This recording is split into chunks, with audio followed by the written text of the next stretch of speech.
ملګريه که چېرته غواړې په دې وپوهېږې چې د نورو سره د مینې کولو وړتیا لري که نه لري نو مهمه او لومړۍ خبره دا ده چې ته د خپل ځان سره مینه وکړې او ځان دې په پوره معنا سره ومنې کوم صورت او بدن چې خدای تعالی درکړی دا دې په پوره معنا سره ومنې او مینه ورسره وکړې کومې سترګې کومه پزه کومه غوږونه او کومه قواره چې ته لرې دا پوره زړه سره ومنې او د ځان سره دې مینه وکړې نو هغه ده چې ته د نورو مینې کولو ته هم وړتیا لري او کولی شې د نورو سره هم مینه وکړې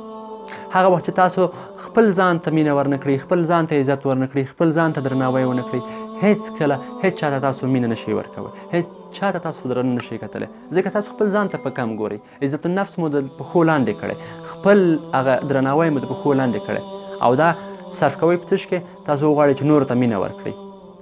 هر څوک چې تاسو هغې ته بیا مینه ورکوئ هغه یوه ورځ در څخه اخیسته کېږي و چې دا خپل ځان ته اهمیت نه ورکوي خپل ځان ته